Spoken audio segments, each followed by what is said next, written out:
Hello and welcome everyone and my dear student. So today we are going to discuss the physics paper of 2026 NEET. Okay?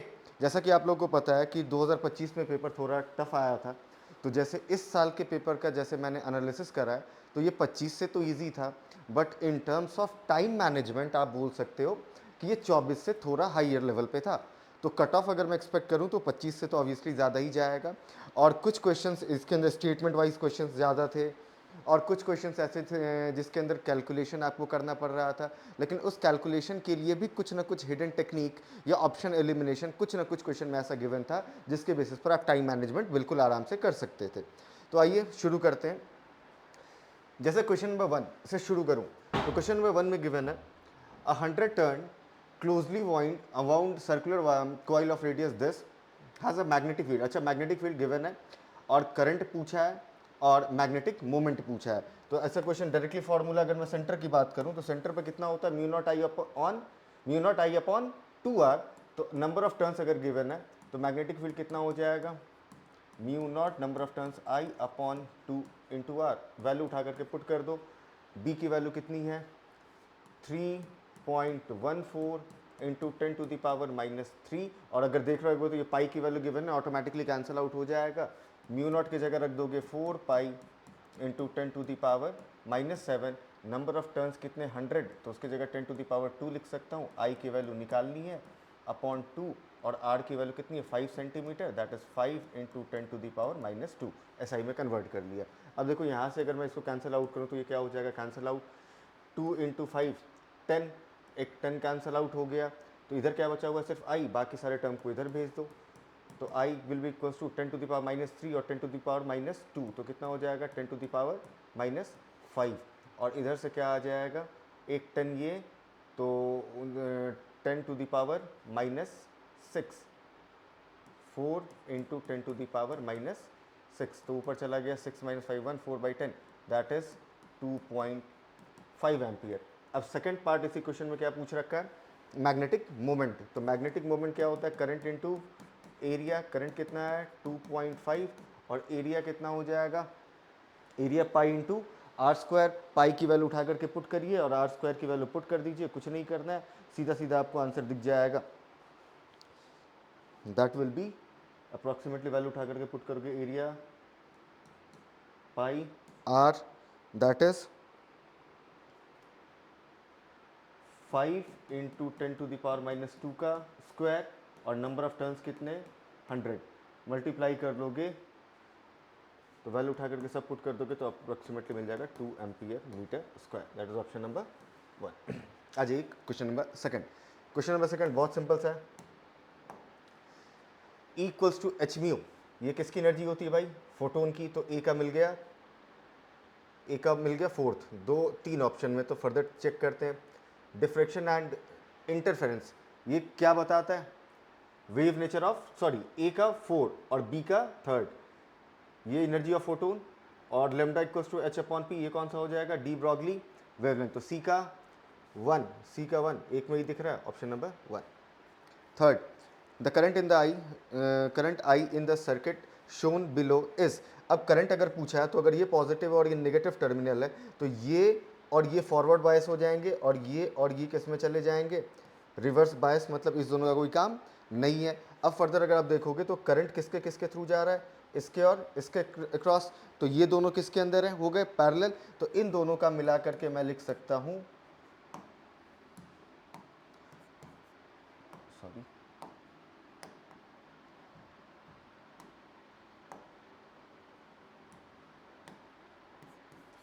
Are equivalent, ये दोनों parallel, तो 4 into 2 upon 4 plus 2, that is 8/6, that is 4/3। मेरे पास are equivalent आ चुका है, मुझसे current पूछ रखा है। अब तो करंट की वैल्यू आराम से आ जाएगी। करंट क्या हो जाएगा, ई की वैल्यू कितनी है 10 और आर अपॉन 4/3, तो into 3/4, that is 30/4, 15/2 ampere. Option number second. Next, the speed of light in a vacuum is taken as unity. If the light takes this 6 minutes 40 seconds to reach the earth from the sun, the distance between the sun and the earth is, distance तो simple सा distance क्या हो जाएगा, speed into time, speed कितना given है unity, तो 1 उठा लूंगा, और टाइम को एसआई में अगर सेकंड में कन्वर्ट करोगे तो कितना आएगा 6 minute, that is 360 second plus 40, तो कितना हो जाएगा 400, दैट इज 400। ये तो सिंपल सा क्वेश्चन है। नेक्स्ट, द फॉलोइंग प्लॉट्स, अच्छा ये क्वेश्चन बहुत सिंपल सा क्वेश्चन है। इस क्वेश्चन में देखो, अगर मैं किसी चीज़ को ऊपर की तरफ उछालता हूँ तो उसकी इनिशियल वेलोसिटी क्या होती है, पॉजिटिव होती है, हाँ या ना, और वेलोसिटी पॉजिटिव होती है, लेकिन वो टॉप मोस्ट पॉइंट तक क्या होती है, कम होती है, और टॉप मोस्ट पॉइंट पर जा करके उसकी वेलोसिटी जब जीरो हो जाती है तो उसके बाद वापस से वो किधर आने लगता है, नीचे की तरफ। तो अगर यहाँ पर मैं बात करूँ तो वेलोसिटी मेरी इनिशियल पॉजिटिव थी, पॉजिटिव से घटते घटते जीरो हुई, और जीरो के बाद क्या हो गई, अगेन निगेटिव। तो वो आपको सिर्फ और सिर्फ कौन से ऑप्शन में दिख रहा है, अगर ध्यान से देखोगे, ऑप्शन नंबर सी, क्योंकि इसके अंदर अगर speed versus time, speed versus time के साथ गिवन होता, तो स्पीड तो अगर मैं बात करूं तो स्पीड घटते घटते जीरो हुई फिर बढ़ेगी, तो ये ऑप्शन सही होता, लेकिन वेलोसिटी गिवन है, इसलिए कौन सा हो जाएगा, ऑप्शन नंबर थर्ड। देखो वेलोसिटी इनिशियल पॉजिटिव थी, घटते घटते जीरो, और फिर further negative.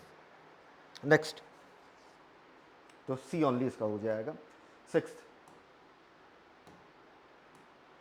in a vernier caliper 20 VSD coincides with 16 VSD, तो 20 VSD will be equals to 16 MSD, ये है ना, हाँ 16 MSD। तो क्या मैं यहाँ से लिख सकता हूँ 1 VSD is equals to 16 upon 20 MSD, 4 4 जा 16, 4 5 जा, दैट इज 0.8 MSD। अब 1 MSD कितना है, 1 mm, तो कितना मिल गया, यहाँ से अगर लिख देंगे तो 0.8 mm मिल गया, क्योंकि 1 mm गिवन है। द लीस्ट काउंट, अब लीस्ट काउंट तो कुछ है ही नहीं, लीस्ट काउंट अगर पूछा है तो 1 MSD माइनस 1 VSD, 1 VSD कितना है, सॉरी 1 MSD कितना है 1, और ये कितना आ रहा है 0.8, तो कितना आ गया 0.2 mm आया। अब इसको सेंटीमीटर में कन्वर्ट कर दूंगा तो क्या मिल जाएगा 0.02 centimetre, the option number third. Next, question number 7, an AC circuit contains a resistance of 1 kilo ohm, capacitor of 0.1 mu f and inductor of 1 millihenry connected in series. The resonance frequency of the circuit is approximately। अच्छा, resonance frequency अगर मैं बोलूँ तो क्या होता है, omega equals to under root 1 by L C, time period क्या होता है 2 पाई बाई ओमेगा, से डायरेक्टली फार्मूला भी पता होता है 1 upon 2 pi into 1 upon under root L C. तो यहाँ से मुझे क्या पूछ रखा है, फ्रीक्वेंसी पूछ रखा है, तो फ्रीक्वेंसी क्या हो जाएगा 1 by time period, that is omega upon 2 pi, omega की वैल्यू 1 बाई एल सी, तो क्या मिल जाएगा 1 upon 2 pi upon 1 by L C. अगर डायरेक्टली ये फार्मूला भी याद है तो इतना करने की ज़रूरत नहीं है। अब फ्रीक्वेंसी की वैल्यू मुझे पता चल चुकी है, तो सबसे पहले बेटा मैं एल सी की वैल्यू अगर निकालूँ तो एल सी का अंडर रूट, इसकी वैल्यू अगर मैं निकालना चाहूँ तो एल की वैल्यू कितनी है 1 milli henry, that is 1 into 10 to the power minus 3, और सी है 0.1 into 10 to the power minus 6 fahrenheit, sorry farad. अब यहाँ से अगर सॉल्व करोगे तो कितना मिल जाएगा 10 टू द पावर माइनस 9, और एक और है तो 10 to the power minus 10, under root निकालोगे तो 10 टू द पावर माइनस 5, उठा करके रख दीजिए, तो फ्रीक्वेंसी मिल गई 1 अपॉन 2 पाई, और ये एल सी तो ऊपर चला जाएगा इंटू 10 टू द पावर 5, तो अप्रॉक्सीमेटली इसको कैलकुलेट करोगे किलोहर्ट्ज, किलोहर्ट्ज में गिवन है, तो इसमें से 10 टू द 3 पहले ही अलग कर देते हैं, तो क्या बच जाएगा 100, और यहाँ पर जो भी आएगा उधर हर्ड लिख देते हैं, 3 चला गया तो 2 बचा है, 100 upon 2 pi, that is 50 upon 3 पाई, तो 50 अपॉन 3 रहेगा तो 16, 3 से कुछ ज़्यादा, 16 से छोटा थोड़ा कम, that is 15.9।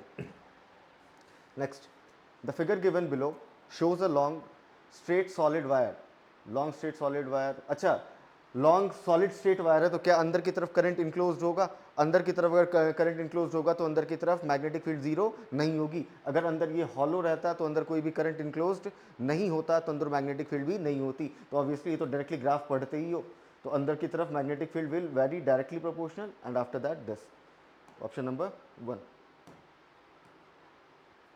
Next, a uniform metallic wire having resistance 4 ohm is bent to form a square loop अच्छा ये स्क्वायर लूप बनाया गया उसको बेंड करके, तो मुझे बताओ स्क्वायर अगर है तो हर साइड का लेंथ क्या होगा, सेम, तो हर साइड का रेसिस्टेंस भी क्या होगा, सेम, तो this upon this will be equal to this upon this, मतलब बैलेंस व्हीटस्टोन ब्रिज बन गया, मतलब इसका कनेक्शन खत्म, मतलब ये दोनों सीरीज और ये दोनों भी सीरीज, लेकिन आपस में क्या हो जाएंगे, पैरेलल, तो डायरेक्टली क्या मैं आर इक्विवेलेंट यहाँ पर लिख सकता हूँ, ये देखो 1+1 2, 1+1 2, 2 और 2 किस में चले गए, पैरेलल, तो 2 और 2 पैरेलल में चले गए, तो आर इक्विवेलेंट क्या बचेगा, 2/2, दैट इज 1 ओम।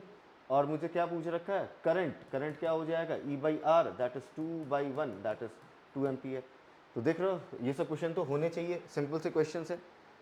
नेक्स्ट, हाँ ये क्वेश्चन में भी देखो, अगर जाओगे सॉल्व करने के लिए तो आराम से ऐसे कर सकते हो, डेंसिटी इक्वल्स टू m/4/3πr³ और r की जगह मैं वैल्यू उठा करके क्या रखूंगा, r equals to r0 into a⁻1/3, सबकी वैल्यू क्वेश्चन में गिवन है, या तो सबको पुट करके सॉल्व करते रहो, वरना थोड़ा सा अगर दिमाग लगा लोगे तो ये क्वेश्चन बिना पेन उठाए आराम से हो जाएगा। अगर मैं मास ऑफ प्रोटॉन की बात करूं तो वो कितना होता है बेटा, 1.67 इंटू 10⁻⁻⁻, वो पता ही है। तो अब ध्यान से देखना, अगर मैं बात करूं कि ये उसको अगर 12 से मल्टीप्लाई कर दोगे, तो 12 से मल्टीप्लाई कर दिया तो क्या मास ऑफ प्रोटॉन और मास ऑफ न्यूट्रॉन दोनों क्या होते हैं, सेम, है ना, और ये होता किस में, 6 और 6 कार्बन में होता है, तो ऑब्वियसली ये किसका है, मास गिवन है कार्बन का, हाँ या ना, तो उसकी मास नंबर कितनी होती है, डायरेक्टली 12।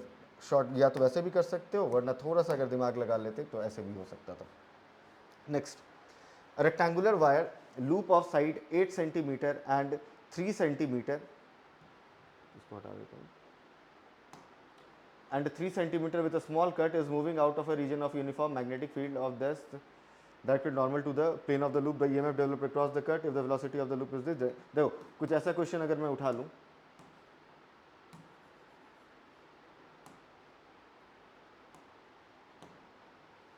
मैग्नेटिक फील्ड मान लो अंदर की तरफ डायरेक्टेड है ना, और ये मूविंग आउट, मतलब कुछ पार्ट इसका बाहर आ चुका है और कुछ पार्ट अभी भी क्या है, अंदर की तरफ, और वेलोसिटी परपेंडिकुलर है किसके, स्मॉलर साइड के, तो स्मॉलर साइड कितना हो जाएगा 3 और ये कितना हो जाएगा 8। अब मुझे पता है ना कि ये वाला दिख रहा होगा लेंथ और ये वाला लेंथ किसके पैरेलल है, वेलोसिटी के, तो इसके अंदर कोई ईएमएफ इंड्यूस्ड होगा नहीं, ये वाला ऑलरेडी बाहर जा चुका है, इसमें भी नहीं होगा, तो होगा सिर्फ और सिर्फ किसमें, इसमें, और ईएमएफ इंड्यूस्ड कितना होता है, BVL, वैल्यू उठा करके पुट कर दो आंसर, L की वैल्यू कितनी हो जाएगी 3, because velocity is perpendicular to the smaller side. 0.3 magnetic field, velocity कितनी है 2 सेंटीमीटर पर सेकेंड, तो कन्वर्ट करोगे 2 इंटू 10⁻², और L की वैल्यू कितनी है 3, 3 इंटू 10⁻², सॉल्व करोगे तो 2 3 × 6 18, 1.8 into 10⁻⁻4, option number 1। Next, galvanometer, इसका तो डायरेक्टली फॉर्मूला होता है ना, करंट थ्रू, सबको मिली एम्पियर में ही रहने दो,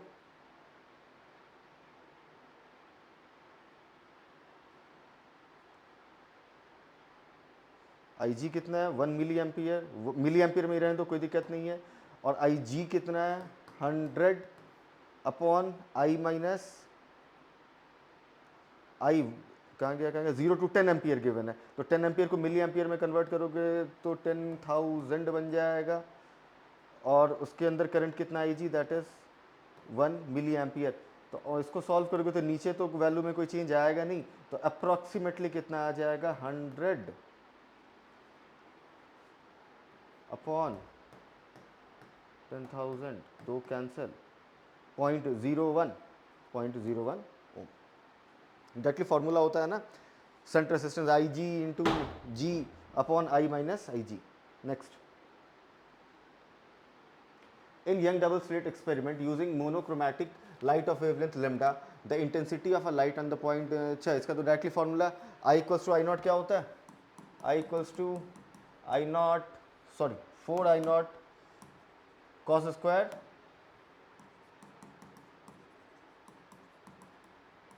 π/2। अब मुझे ये भी पता है phase difference 2π/λ into delta x 2 pi by lambda, और पाथ डिफरेंस कितना गिवन है, lambda by 3, lambda lambda cancel, तो कितना मिल गया 2 पाई बाई 3, तो डेल्टा फाइव, ये डेल्टा 5 बाई 2 करूँगा, कॉस स्क्वायर डेल्टा 5 बाई 2 करूँगा तो ये कितना मिल गया 120 डिग्री, 120 बाई 2 करूँगा तो कितना मिल जाएगा 60 डिग्री, तो कितना मिल गया 1/4, तो सीधा सीधा कौन सा दिख रहा है k/4। Next, the magnitude and direction of acceleration produced in a body of mass 5 kg when two mutual perpendicular force of 8 Newton acts on a body। Simple again, easy question। एक कोई बॉडी किसी भी direction में लगा लो, कोई दिक्कत नहीं, 8 भी इधर भी रख सकते हो, उधर भी रख सकते हो, आंसर सेम आएगा। इधर की तरफ सपोज करो मैंने लगा दिया 6 न्यूटन, इधर की तरफ मैंने लगा दिया 8 न्यूटन, तो रिजल्टेंट कितना आ जाएगा 8 स्क्वायर प्लस 6 का स्क्वायर का under root, that is 64 plus 36, इधर की तरफ कितना आ जाएगा 10, तो नेट फोर्स मेरे पास आ चुका है, तो एक्सेलरेशन क्या हो जाएगा नेट फोर्स दैट इज 10, और मास कितना है 5, तो एक्सेलरेशन कितना मिल गया 2 मीटर पर सेकेंड स्क्वायर। और उसके बाद और क्या पूछ रखा है, एंगल विथ 6 और 8, मैं 8 के साथ ही फिलहाल के लिए मान लेता हूँ एंगल कितना थीटा, तो tan थीटा क्या होगा परपेंडिकुलर अपॉन बेस, तो इसके लिए परपेंडिकुलर ये वाला साइड जो कि कितनी है 6 और बेस कितना है 8, तो 3/4 इसके साथ दिख रहा होगा 8 न्यूटन के साथ, option number 3। Next, 5 capacitor of capacitances this are connected as shown with the battery, the equivalent capacitance and charge on the equivalent capacitance, तो चाहोगे तो बिना पेन उठाए भी कर सकते हो, कैसे, अब ध्यान से अगर आप देखोगे तो C1 C2 C3 C4 ये सारे के सारे किस में हैं सीरीज में है, तो सीरीज में है तो मेरे को बताओ अगर 10 10 10 है तो क्या इन सब को हटा करके मैं एक कैपेसिटेंस लगा सकता हूं that is 10/4 mu F, that is 2.5 mu F, ये सबको हटाकर, और इसके साथ इधर की तरफ मैं कौन सा लगा दूंगा C5 की वैल्यू कितनी गिवन है 2.5 म्यू एफ, और इधर की तरफ कितनी बैटरी लगी हुई है 50 वोल्ट। अब देखो ये 2.5 और 2.5 किस में चले गए पैरेलल, तो पैरेलल में चले गए तो C इक्विवेलेंट कितना हो जाएगा 2.5 plus 2.5 that is 5 mu F. अब मेरे से पूछ रखा है what is the charge will be on each capacitor, तो ये सॉल्व करने के लिए एकदम बिना पेन उठाए शॉर्टकट यूज कर सकते हो बेटा। अगर मैं बात करूं कि यहाँ से जो 50 वोल्ट पोटेंशियल डिफरेंस निकला क्या वो इसके अक्रॉस भी होगा, और इन सबको हटा करके अगर मैं एक सिंगल लगा दूं इधर की तरफ 2.5 म्यू एफ, तो इसके अक्रॉस भी कितना होगा 50 होगा। इसका मतलब क्योंकि ये दोनों किस में चले गए पैरेलल, तो जितना पोटेंशियल ड्रॉप इसके अक्रॉस होगा उतना पोटेंशियल ड्रॉप टोटल इसके अक्रॉस भी होगा। मतलब इस टोटल के अक्रॉस पोटेंशियल ड्रॉप कितने का होना चाहिए 50 वोल्ट का होना चाहिए क्या, यस और नो, और सबका कैपेसिटेंस क्या है सेम गिवन है, इसका मतलब सबके अक्रॉस पोटेंशियल का ड्रॉप क्या होगा सेम होगा। 50 वोल्ट का ड्रॉप होना और कितने में होना है 1 2 3 4, तो एक में पोटेंशियल ड्रॉप की अगर मैं बात करूं तो एक में पोटेंशियल ड्रॉप बेटा कितना मिल जाएगा 50/4 दैट इज 12.5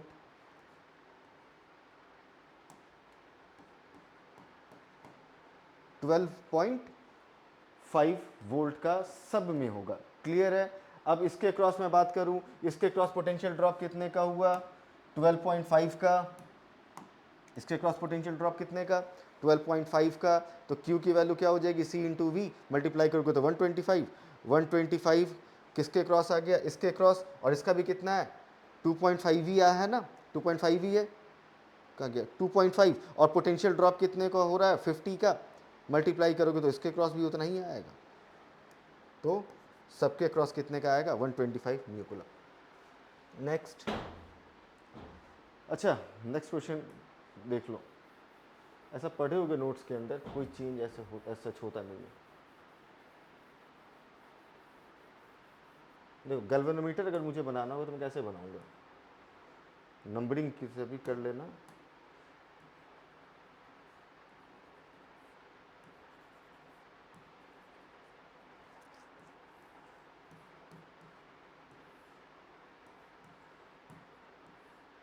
मान लो ये R1 R2 R3 R4, yes और नो।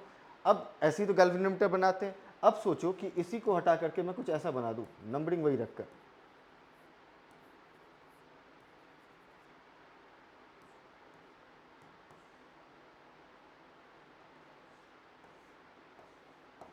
दोनों को रिप्लेस कर दिया है ना, अभी भी देखो नंबरिंग वही है क्या, R1 R2 R3 R4। अब ध्यान से अगर दोनों में देखोगे तो पहले भी जो गैल्वेनोमीटर था वो कुछ ऐसे ही कनेक्टेड था, अभी भी ध्यान से देखोगे तो अभी भी तो उसी दो पॉइंट्स के बीच में कनेक्टेड है। इसका मतलब कोई भी चेंज नहीं होता है। ऐसे पढ़े होगे गैल्वेनोमीटर वाला क्वेश्चन, तो ये क्लास में भी करवाया जाता है, तो कोई भी चेंज नहीं हो रहा है, तो क्या मैं बोल सकता हूँ कि जैसे पहले सिनेरियो थी अभी भी वैसा ही सिनेरियो रहेगा। इसका मतलब only on the right side deflection भी नहीं होगा, लेफ्ट साइड भी नहीं होगा, नो डिफ्लेक्शन तो होगा ही नहीं। तो ऑब्वियसली पहले कैसा था, दोनों साइड राइट डिफ्लेक्शन भी हो रहा था और लेफ्ट साइड भी हो रहा था, और जब नल पॉइंट आ रहा था तो वहां पर कोई भी डिफ्लेक्शन नहीं हो रहा था। तो ऑप्शन नंबर 4। नेक्स्ट,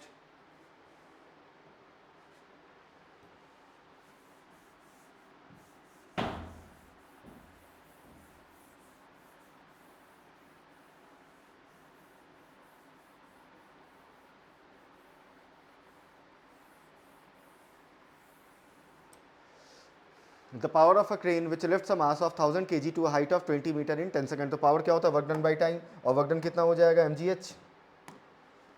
तो पावर क्या हो जाएगा, mgh, work done by time. Mass body का कितना है 1000, जी की वैल्यू क्वेश्चन में बोल रखा है 9.8 लेने, और एच की वैल्यू कितनी है 20, और टाइम कितना लग रहा है 10, कैंसिल आउट कर दो, ये कितना हो गया 2, तो वो कितना मिल गया 19.6 इंटू 1000, तो सीधा 19.6 किलो वाट दिख रहा है।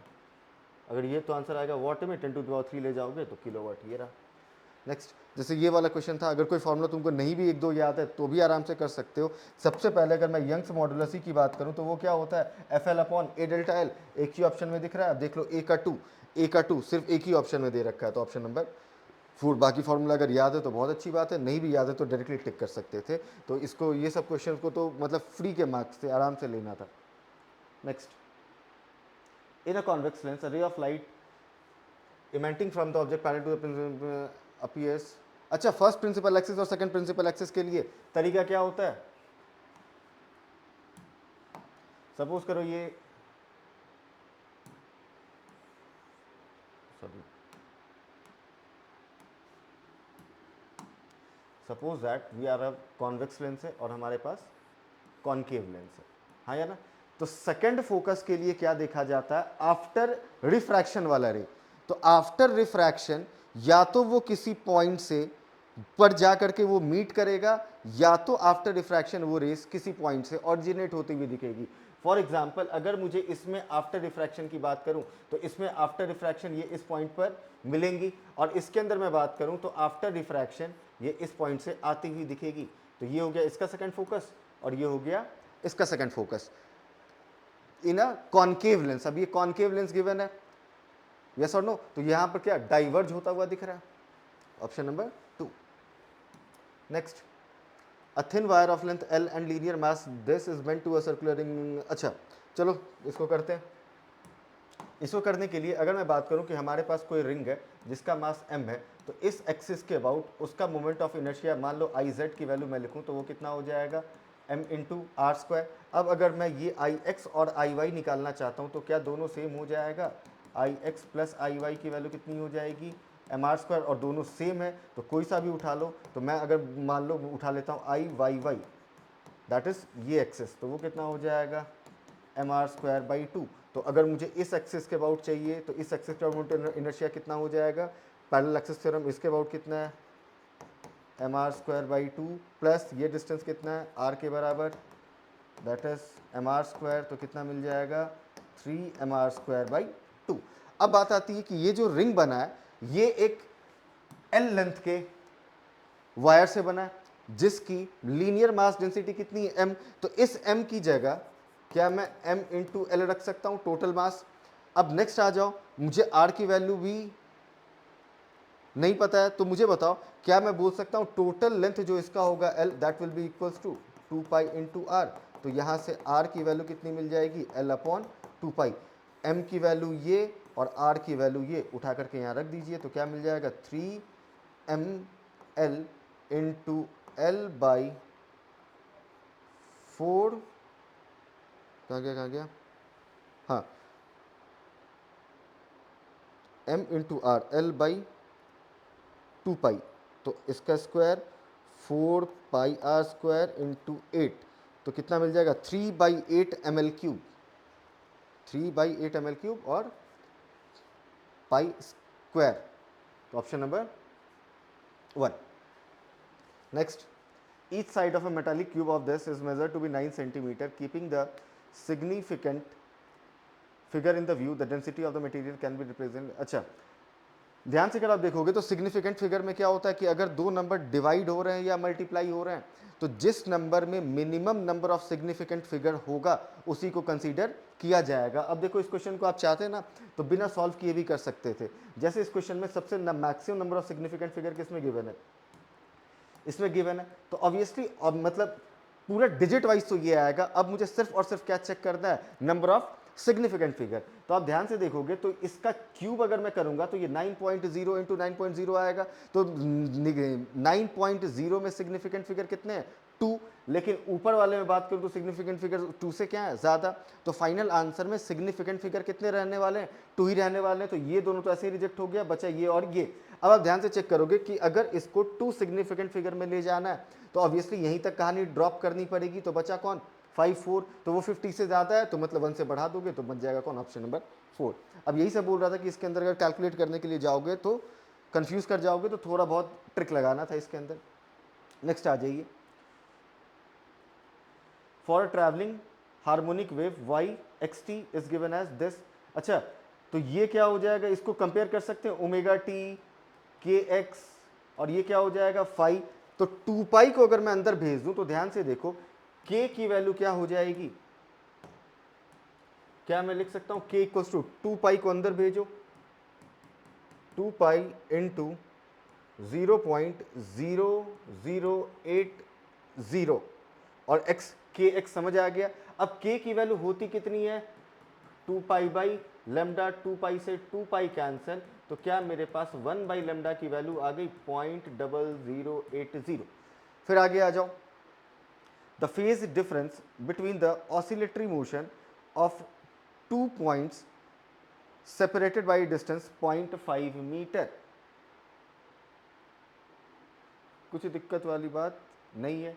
देखो, अब अगर मैं फेज डिफरेंस पूछ रखा डेल्टा फाई, तो वो क्या हो जाएगा 2 pi by lambda into delta x. 2 पाई और 1 बाई लेमडा की वैल्यू कितनी आई है 0.0080, और डिफरेंस कितना गिवन है, कहाँ गया 0.5 मीटर. तो 0.5 तो कर दोगे तो ये कितना हो जाएगा. और बेटा एक और चीज़, ये जो तुमने 1 बाई लेमडा निकाला है, यहाँ पर देखो किस में आएगा, x and y are in centimetre. तो अगर मैं यहाँ पर रखना चाहूँ तो डेल्टा x की जगह अब उठा करके रखोगे तो x की वैल्यू सेंटीमीटर में रखोगे तो कितनी मिल जाएगी 10⁻⁻². तो अगर उसको यहाँ भी इंक्लूड कर लूँ तो पहले तो ये 2 और ये 0.5 मिलकर के हो जाएगा 1 इंटू पाई, और ये मल्टीप्लाई हो जाएगा किससे 10⁻² से, क्योंकि 1 बाई लेमडा उल्टा करूँगा तो 10⁻² ऊपर चला जाएगा, पाई इंटू 0.80, तो 0.8 पाई answer, option number 4th. Next, a ray of monochromatic light is passing through an equilateral prism ABC. equilateral triangle तो 60 डिग्री सही है.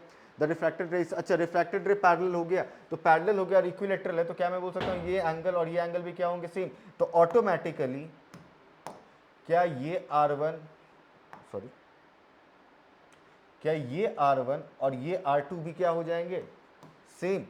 अब दिख गया मिनिमम डेविएशन वाला कंडीशन, यस और नो. और दोनों जगह स्नेल्स लॉ लगाओगे तो ऑब्वियसली ये और ये अगर लगाओगे तो इसमें से एक, और यहाँ पर भी लगाओगे तो दोनों एंगल क्या है सेम. तो क्या तुमको यहाँ से डायरेक्टली दिख रहा है I इक्वल्स टू E दिख जाएगा, मिनिमम डेविएशन वाली कंडीशन.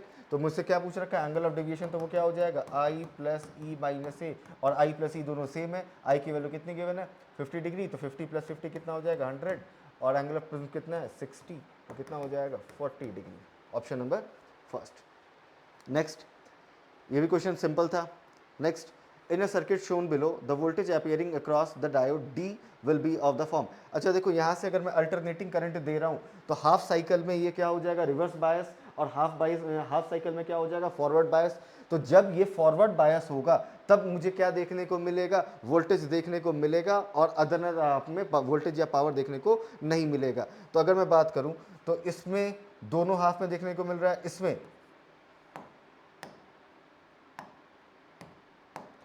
हाफ में दिख रहा है, हाफ में नहीं दिख रहा, तो कौन सा हो जाएगा, ऑप्शन नंबर 2। नेक्स्ट,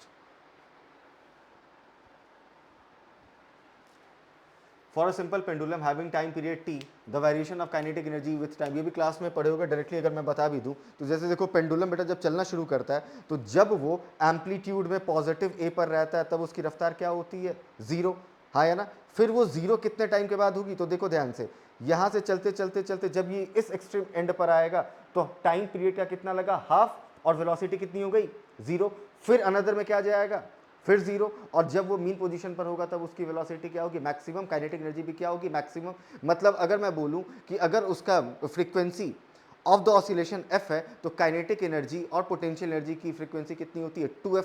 मतलब एक टाइम पीरियड में वो कितनी बार होगा, 2 बार होगा। तब ध्यान से अगर आप देखोगे तो किसकी बात हो रही है, काइनेटिक एनर्जी की बात हो रही है। तो वेलोसिटी तो जब वो इधर से चलना शुरू करेगा, मान लो ये रही उसकी मीन पोजीशन, ये रही उसकी मीन पोजीशन, तो जब वो यहाँ पर होगा तो उसकी वेलोसिटी कितनी होगी, जीरो, काइनेटिक एनर्जी भी कितनी होगी, जीरो। तो जब वो इधर की तरफ आएगा तो ऑल्दो उसकी वेलोसिटी निगेटिव है लेकिन काइनेटिक एनर्जी क्या रहेगी, पॉजिटिव, क्योंकि हाफ एम वी स्क्वायर। तो यहाँ से यहाँ तक काइनेटिक एनर्जी पॉजिटिव होते होते यहाँ पर भी काइनेटिक एनर्जी अगेन कितनी हो जाएगी, जीरो। फिर आते आते यहाँ पर काइनेटिक एनर्जी मैक्सिमम, फिर यहाँ पर काइनेटिक एनर्जी कितनी हो जाएगी, जीरो। तो अगर उस हिसाब से मैं देखूँ तो काइनेटिक एनर्जी थ्रू आउट क्या रहेगी, पॉजिटिव एंड जीरो। तो पॉजिटिव एंड जीरो अगर मैं बात करूँ तो एक में ही दिख रहा है, ऑप्शन नंबर 3। निगेटिव तो काइनेटिक एनर्जी हो ही नहीं सकता, ये तो ऐसे ही रिजेक्ट है। नेक्स्ट आ जाओ, अ रेसिस्टर इज कनेक्टेड, ये देखो लल्लू सा क्वेश्चन, ये भी अगर नहीं हुआ होगा तो बहुत दिक्कत वाली बात है। मुझे टर्मिनल वोल्टेज निकालना है तो वो क्या हो जाएगा, E minus I into are. ई की वैल्यू कितनी है 2, आई की वैल्यू भी कितनी है, सॉरी ई की वैल्यू 12 है, आई की वैल्यू कितनी 2 और इंटरवल कितना 0.6, तो 12 minus 1.2 that is 10.8, option number 2nd। Next, the amount of work done to raise a mass m from the surface of the earth to the height equal to the radius of the, देखो अब अगर मैं बात करूं कि अर्थ के मैं surface पर हूं तो कितना रहेगा हमारी potential energy, minus G M M by R, और यहां से भी आर ऊपर ले गए तो यू फाइनल कितना हो जाएगा, minus G M M upon 2r। तो चेंज इन पोटेंशियल एनर्जी अगर मैं निकालूंगा तो वो कितना मिल जाएगा, G M M by 2r। Value उठा करके रख दोगे, g equals to G M by R square, तो सीधा सीधा M G R by 2, option number 4th। Next, an electric heater supplies heat to a system at a rate of 100 watt if the system works at the rate, अच्छा तो इसके अंदर मुझे पता है डेल्टा क्यू इक्वल्स टू क्या होता है, डेल्टा यू प्लस डब्लू। अब मैं सिस्टम को हीट दे रहा हूं तो फिजिक्स में सिस्टम को अगर हीट दे रहे हैं तो उसको क्या मानेंगे, पॉजिटिव। तो मान लो कि रेट की ही बात करें तो सब तरफ पर सेकेंड ही है, पावर मतलब पर सेकेंड ही है, वॉट ही है, पावर ही, कोई दिक्कत नहीं है। तो इधर की तरफ कितना सप्लाई कर रहे हैं 100, और वो वर्क डन कितने से कर रहा है, और सिस्टम वर्क डन कर रहा है। तो फिजिक्स में तो यही चाहता हूं कि सिस्टम वर्क डन करे, तो वो क्या हो जाएगा, पॉजिटिव। तो यहाँ से डायरेक्टली डेल्टा यू की वैल्यू कितनी दिख रही है, 100 minus 75 that is 25, option number 3। ये भी simple question. Next, a room heater is rated 400 watt 220 volt if the supply voltage drops to this what will be the power consumed। ये भी simple सा क्वेश्चन। मुझे पता है कि पावर किसके प्रोपोर्शनल होता है, वी स्क्वायर के। तो क्या मैं लिख सकता हूँ P1 by P two is equals to V1 upon V2 का होल स्क्वायर। तो इनिशियल वोल्टेज कितना है 220 और फाइनल कितना है 200, कैलकुलेट करोगे तो 210 211 दैट इज 1.1 का होल स्क्वायर दैट इज 1.21। तो यहाँ से मैं लिख सकता हूँ power 2 equals to 1 point, sorry P2 equals to P1 upon 1.21। P1 की वैल्यू है कितनी 400 अपॉन 1.2, तो 400 से थोड़ा सा छोटा 330 1 watt, option number 2nd। Next, When a ruler falls vertically, 5 different person catch it with different time reaction times. अब ध्यान से देखो, जिसका रिएक्शन टाइम क्या होगा, ज़्यादा होगा तो वो ज़्यादा देर के बाद रिएक्ट करेगा. अगर वो ज़्यादा देर के बाद रिएक्ट करेगा तो ऑब्वियसली रूलर ऊपर से तब तक ज़्यादा डिस्टेंस मतलब ट्रैवल कर चुका होगा, तब तो वो जा करके उसको कैच करेगा. अब आ जाओ, सबसे ज़्यादा रिएक्शन टाइम किसका दिख रहा है? 0.22 सेकेंड. तो ये वाला जो इसमें रूलर सबसे ज़्यादा ट्रैवल करेगा. इसके बाद कौन दिख रहा है? ई दिख रहा है, इसमें करेगा. इसके बाद कौन सा दिख रहा है? ये दिख रहा है, ए. फिर कौन सा दिख रहा है? D. C. Option number 4. Simple सा क्वेश्चन, इसके अंदर तुम फिजिक्स नहीं भी पता है तो भी बता सकते हो. Next, consider two uncharged capacitor of equal capacitance. This one of them is charged by 100 volt supply and disconnected. Now this capacitor is connected to an uncharged capacitor. अच्छा, एक को चार्ज किया, दूसरा अनचार्ज था, तो इसके लिए तो डायरेक्टली फॉर्मूला होता है ना, half C1 C2 upon C1 plus C2 into V1 minus V2 का होल स्क्वायर. सेकेंड वाला क्या था? अनचार्ज. तो V2 की वैल्यू क्या हो जाएगी? 0. वैल्यू उठा करके रख दीजिए. C1 C2 peak of F है, तो 200 into 200 into 10 to the power 12, 2 बार आएगा तो 10 to the power minus 24. C1 plus C2 तो 400 into 10 to the power minus 12 into V1 कितना है? 100 वोल्ट. तो 100 माइनस 0 का स्क्वायर करोगे तो 10 टू द पावर 4. सही है. अब सॉल्व कर लो. 2 से ये हो जाएगा 100, 10 टू द पावर 2 इसको पकड़ लो, 10 टू पावर 2 यहाँ से पकड़ लो, 10 to power 4, 10 to the power 8 ऊपर जाएगा तो 20, इधर हो जाएगा -4. तो लगभग, एक सेकंड रुकना. अच्छा, ये भी तो कैंसिल आउट होगा. 200 200, तो यहाँ से कितना हो गया?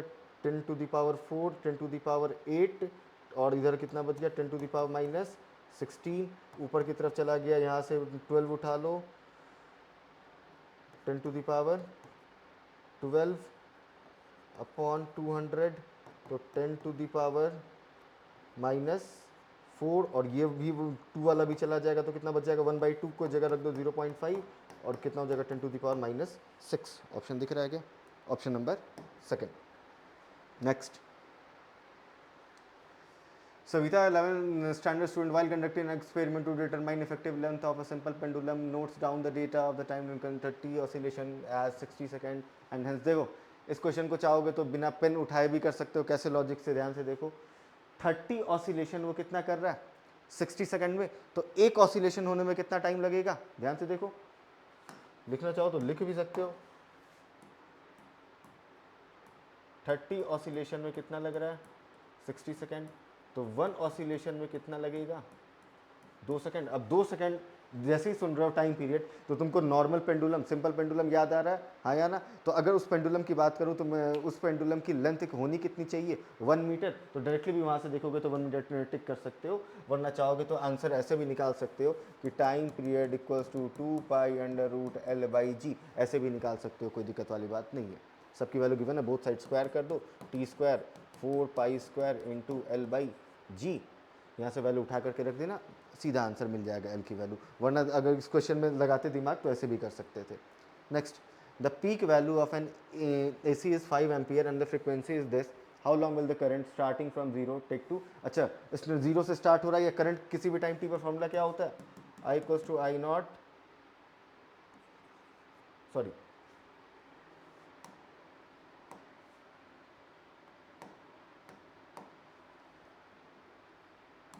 I equals to I not sine omega T.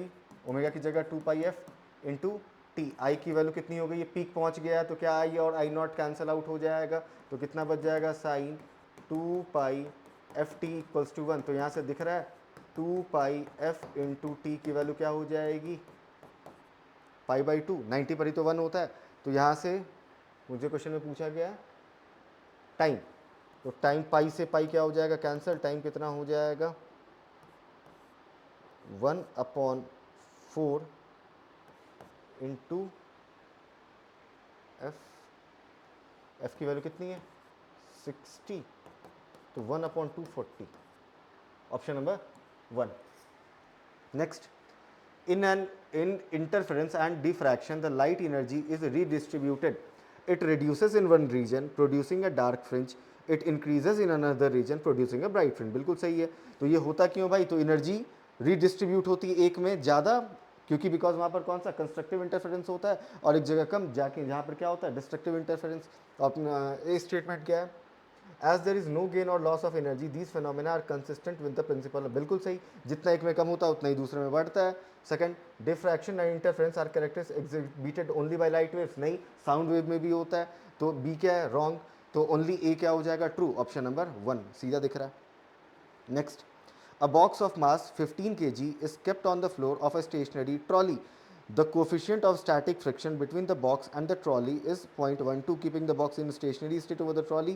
The maximum acceleration with which the trolley can be moved horizontally. ऐसा क्वेश्चन तो बहुत सारे क्लास में करे होंगे कि ये हमारी रही ट्रॉली, ट्रॉली के ऊपर रखा हुआ एक ब्लॉक. तो अगर मैं इस ट्रॉली को आगे की तरफ एक्सेलरेट करवाऊंगा तो इसके ऊपर स्यूडो फोर्स किधर की तरफ लगेगा? पीछे की तरफ. और वो कितना लगेगा? ma. और इसको बचाएगा कौन? फ्रिक्शन. हाँ या ना? तो फ्रिक्शन कब तक बचाएगा? क्योंकि मैक्सिमम एक्सेलरेशन पूछ रखा है. तो स्यूडो फोर्स मान लो कि कितना हो गया? ma. लेकिन फ्रिक्शन अपनी मैक्सिमम वैल्यू कितनी ले सकती है? लिमिटिंग के बराबर. तो क्या m से m कैंसिल हो जाएगा? तो एक्सेलरेशन की वैल्यू क्या हो जाएगी? Mu G. म्यू की वैल्यू क्वेश्चन में कितनी है? 0.12. और g की वैल्यू क्वेश्चन में कुछ नहीं गिवन है, तो 10 उठा लो. तो कितना हो जाएगा? 1.2. ऑप्शन नंबर 4 सीधा दिख रहा. Next, the sum of kinetic energy and potential energy of a simple pendulum is this.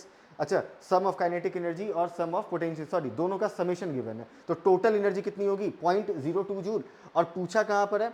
Equilibrium position पर. तो इक्विलिब्रियम पोजीशन पर उसकी पोटेंशियल एनर्जी कितनी हो जाएगी? 0. और all the energy will be in the form of kinetic energy only. तो क्या मैं लिख सकता हूँ? Half mv² is equals to 0.02 joule. तो यहाँ से अगर मुझसे क्या बोला गया? वेलोसिटी पूछा गया है. तो v² कितना हो जाएगा? 0.02 अपॉन मास, और ये 2 भी चला गया उधर, और मास कितना गिवन है? 20 ग्राम. 20 ग्राम को भी केजी में कन्वर्ट करोगे तो ये हो जाएगा. तो कैंसिल. तो v² की v की वैल्यू कितनी मिल गई? √2 that is 1.414. Option number 1. Next, 4 statements are given. A is mass number. The mass number, अच्छा इसमें गलती क्या करते हैं बच्चे, ध्यान देना. r जो होता है ना बेटा, वो होता है r0 into A to the power 1/3. इसका मतलब radius will be proportional to A to the power 1/3. लेकिन अगर मैं वॉल्यूम की बात करूं तो वो किसके प्रोपोर्शनल होता है? r³. तो इसका क्यूब कर दोगे तो वॉल्यूम किसके प्रोपोर्शनल आ जाएगा? a के. तो वॉल्यूम ऑफ द न्यूक्लियस, ये तो absurd. The volume of nucleus is proportional to A. Correct. The difference in mass of an atom and its nucleus is called mass defect. नहीं, the difference in mass of a nucleus and its constituent is called the mass defect. Yes, this is true. तो कौन कौन सा option दिखा? एक B सही दिखा और एक डी सही दिखा. B and D are true, but is option number 1. Next, ऐसे क्वेश्चन को दो तरीके से कर सकते हैं. नॉर्मल तरीका करने का, जैसे अगर मैं बात करूं कि जैसे equation of motion is valid only when the acceleration is constant. Yes और नो. तो अगर मैं बात करूं कि मेरी इनिशियल वेलोसिटी कुछ और थी, बाद में वो कांस्टेंट एक्सेलरेशन से बढ़ते बढ़ते क्या हो गई? कुछ और हो गई. तो जैसे एवरेज वेलोसिटी निकालने की जरूरत तो वहीं पर पड़ती है. तो उसी तरीके से अगर आप शॉर्टकट में करोगे तो यहां पर ध्यान से देखो, टाइम गिवन है सेकंड में, लेकिन रिवॉल्यूशन किसमें गिवन है? आरपीएम, रिवॉल्यूशन पर मिनट. तो क्यों ना इसको सेकंड में कन्वर्ट कर लिया जाए? अगर सेकंड में कन्वर्ट करोगे तो पर मिनट गिवन है, तो एक सेकंड के लिए 60 से डिवाइड करेंगे तो ये कितना बच जाएगा? 10. और ये कितना बच जाएगा? 20. तो 10 से 20 गया है. पहले कितना था? 10. बाद में कितना हो गया? 20. तो एवरेज कितना हो जाएगा? 15 हो जाएगा. हाँ या ना? और टाइम कितना है? 10 सेकंड. तो अगर मैं एवरेज वेलोसिटी 15 से 10 सेकंड तक चलूं तो डिस्टेंस कितना कवर करूंगा? 150. उसी तरीके से डिस्टेंस को किसके साथ एनालॉगी बना लो? रोटेशन के साथ. अगर नहीं वैसे तो आ जाओ एकदम बेसिक तरीके से कर लेते हैं.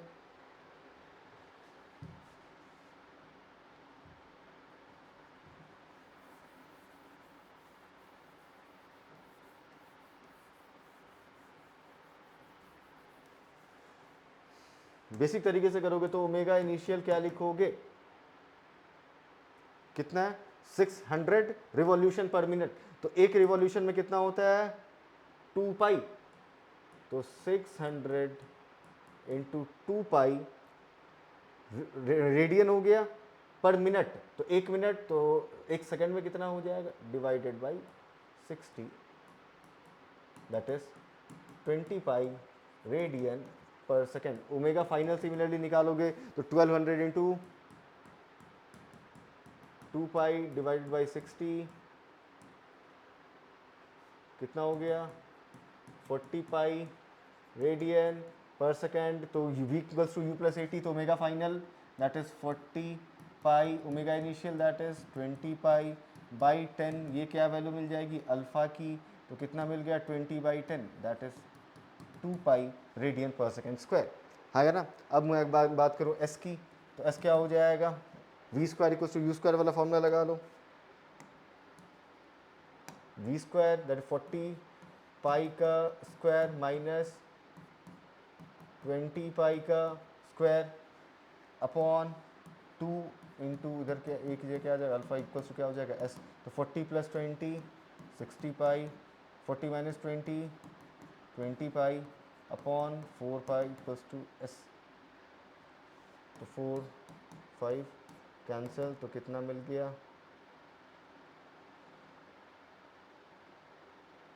5 6 300 पाई। इतना टोटल एंगल कवर्ड हुआ। तो तुमको पता है एक रोटेशन में कितना कवर्ड होता है 2 पाई, तो किससे डिवाइड कर देंगे 2 पाई, तो कितना आंसर मिल जाएगा 150, और जो कि वहां से भी आ रहा था option number 4। Next, a submarine is design to withstand an absolute pressure of this, how deep can it go below the water surface. ये भी सिंपल है।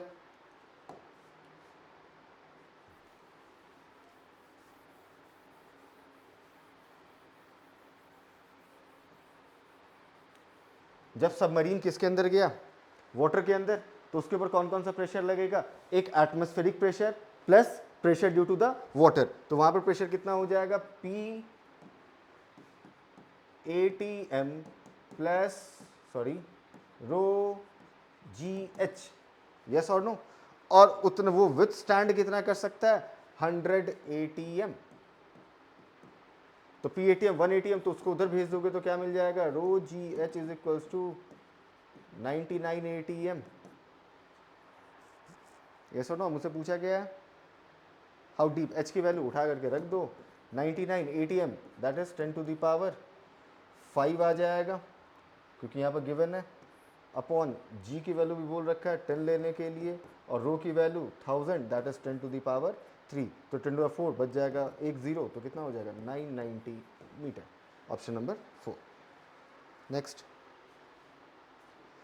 अच्छा इस क्वेश्चन के अंदर देखो, हो सकता है कि तुम लोगों ने ये नहीं पढ़ा होगा क्लाइस्ट्रॉन वाल्व, और उसके बिना भी ये क्वेश्चन देखो कैसे करा जा सकता है। तो सबसे पहले अगर मैं बात करूं तो गामा रेज अगर गिवन है, तो गामा रेज मुझे पता है कि कहाँ पर निकलेगा रेडियो एक्टिव डीके में, तो सबसे पहले सी का तो मैं पहले से टिक कर सकता हूँ 2, तो सी का 2 अगर मैं चेक करूँ तो 2 में दिख रहा है, तो एक को और एलिमिनेट करने के लिए आ जाइए।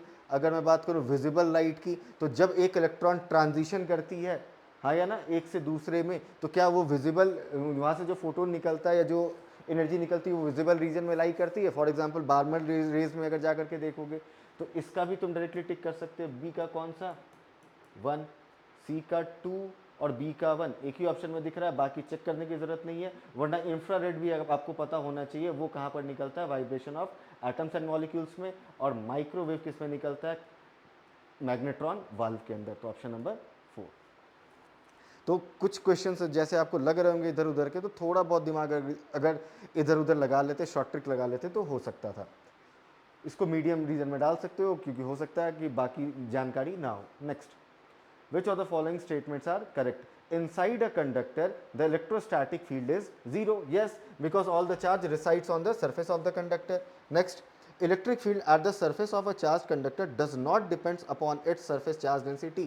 Wrong, क्योंकि अगर मैं सरफेस पर बात करूं तो इलेक्ट्रिक फील्ड बेटा होती कितनी है के क्यू बाई आर स्क्वायर। अब क्यू इस बात पर डिपेंड करेगी ना कि वहां पर चार्ज डेंसिटी अगर ज़्यादा है तो ऑब्वियसली क्यू भी क्या होगा ज़्यादा होगा, तो ये क्या हो जाएगा wrong.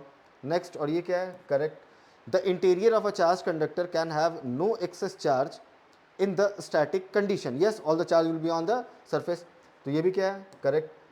at the surface of a charged conductor the electrostatic field must be normal to the surface at every point, yes, because वो equipotential surface की तरह काम करता है, तो सारे के सारे इलेक्ट्रिक फील्ड लाइंस क्या होंगे उसके परपेंडिकुलर, तो ये भी क्या है सही।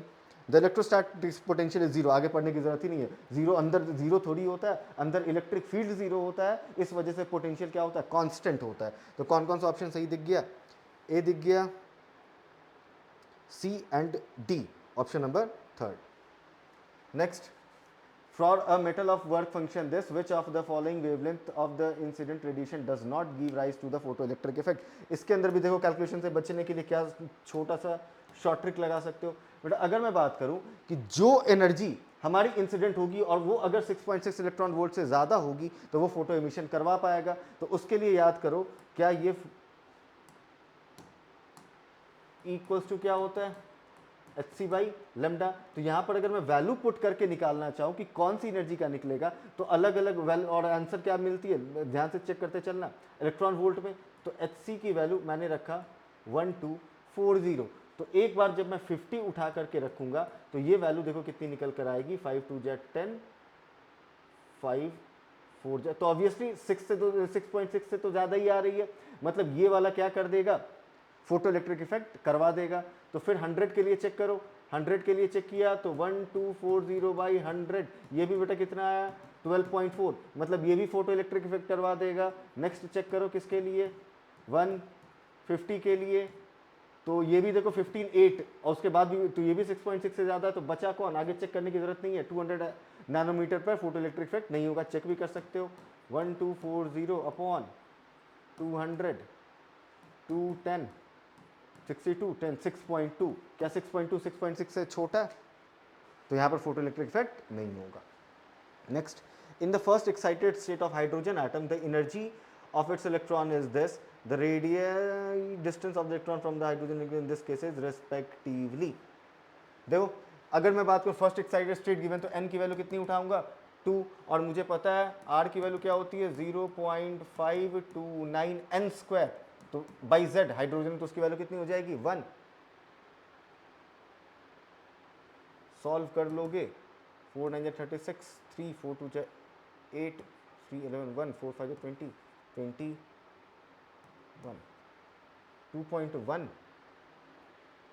और ये वैल्यू किस में आई है, एंगस्ट्रम में, एंगस्ट्रम में आई है। तो इसको कन्वर्ट करेंगे किस में, आंसर मीटर में बोला तो 10 टू द पावर -10, तो 2.1 इंटू 10 टू द पावर -10, एक ही ऑप्शन दिख रहा है। Next,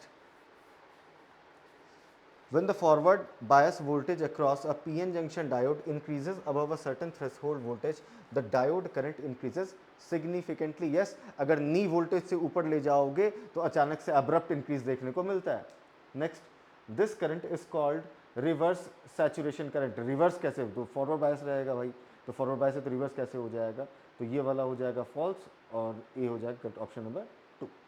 next, a flask contains argon and chlorine in the ratio this by mass, the temperature of the mixture is this, temperature same है, the ratio of the root mean square speed of the molecule of the two masses। simple, क्या मुझे पता है VRMS की अगर मैं बात करूँ तो वो क्या होता है √3RT/m, 3R कांस्टेंट, टेम्परेचर भी दोनों के लिए सेम है, तो यहाँ पर VRMS किसके इन्वर्सली प्रोपोर्शनल मिल गया, मास के। तो क्या मैं बोल सकता हूँ V आर्गन बोल रखा है नीचे, ऊपर आर्गन है और नीचे क्या है क्लोरीन, तो मास में क्या हो जाएगा इसका उल्टा और सॉरी गलत लिख दिया यहाँ पे, इन्वर्सली प्रोपोर्शनल टू 1/m। ये सुनो, तो इसका m ऊपर चला जाएगा क्लोरीन का मास कितना गिवन है 70 और इसका कितना गिवन है 40, कैंसिल, तो √7/2, ऑप्शन नंबर 1। ये सुनो, तो ओवरऑल आपने देखा कि 4-5 क्वेश्चन ऐसे थे जिसके अंदर आप जाकर के थोड़ा कैलकुलेशन में अटक सकते थे, लेकिन थोड़ा अगर आप टेक्निक यूज़ करते तो जैसे कार्बन वाला था वो कर सकते थे, हाँ या ना। तो होपफुली हेल्पफुल लगा होगा सेशन। Thank you.